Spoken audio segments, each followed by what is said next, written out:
And we started seeing interesting data. We first wanted to do like internally, we wanted to see, wait, what happens to our processing, what happens to our customers. And then we found out this data is really interesting to our customers. So what happened is that our customers in the States kind of asked me, can you give me a sneak peek of the aggregated data? Why is that interesting? Because we found out that, especially in the peak of COVID, Europe was about 2 or 3 weeks before the US.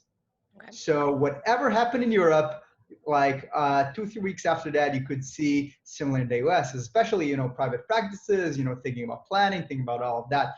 So obviously, we have to take ourselves, we have a limited spot. We're not gonna, we're not really helping the planning, but we are able to provide this insight into what's happening in the world and in other states in the United States that really help, for planning or understanding what's going to happen next. Yeah, so the interesting thing, I'll start with the good news. Seems like things are relatively back to normal, I would say, in the States. Right now, we find in the United States we're 95 to 97% from normalcy. So not completely back, but the trend is still going up. Europe, that's interesting, is actually above pre-COVID baseline. So we're in 107% in CT imaging at least. So I want to actually start with the caveat because it's very hard to, you only see their data and it's really hard to understand the real factors. And at the end of the day, I am, I'm not a physician. I'm not there, at the front line seeing, but I can share what we hear anecdotally from, customers worldwide. And what they tell us is that there are basically 2 main factors that influence that. The first thing is outpatient imaging centers that are opening back again. There was a massive drop in outpatient imaging, and that's now coming back up. And actually, you start seeing people trying to kind of overcompensate on the lost time. So that's one big factor. The other thing we hear about very often is more the psychological factor. There are patients that haven't been going into hospital to ED. People were basically avoiding ED, right? They still are to some extent, but it's to a lesser degree, at least what we hear. By the way, the very interesting data we heard about was the reduction in number of stroke cases, right? So that's a very interesting, it's anecdotal, we don't have data about that, but it's very interesting to think about because you wouldn't expect less stroke cases. So it is most probably due to people's concerns coming. And what we see is that it's becoming less and less. So more people are coming to the AD, more people coming to the outpatient, but I think the surge above normal is mostly from the outpatient side, I believe. From our data, we see the interesting statistic I can point to is the prevalence increase, especially for PE patients. So we do see, it depends on the facility. There is, by the way, it's important to know there is very high variability still. So some hospitals are still at like 60% of volume, some are 120.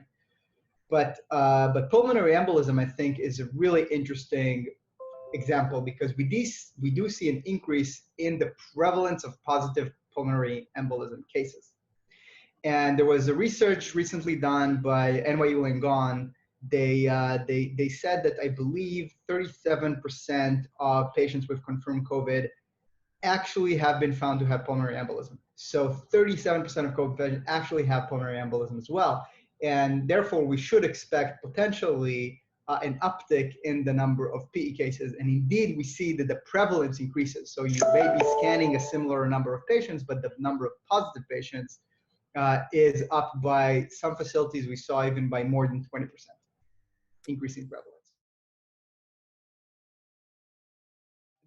The things that I could mention, I would say, are the following.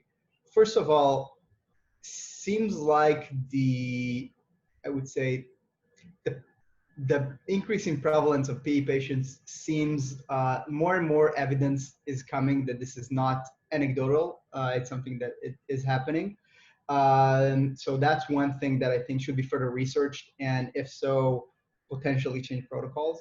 And apart from that, I think that, what we hear from the trenches is that COVID, the second wave didn't hit yet, but wave 1.5 is coming. So that's another thing we hear about that I think we should potentially preparing for.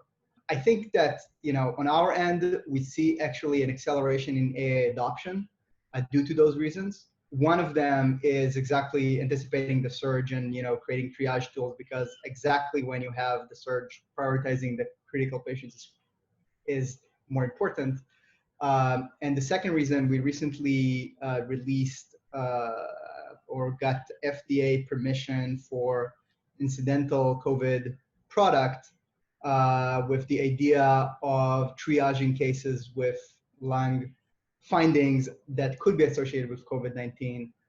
And if you can flag those patients appropriately, even when they're on the scanner, it can really potentially create a significant impact on subsequent care pathways.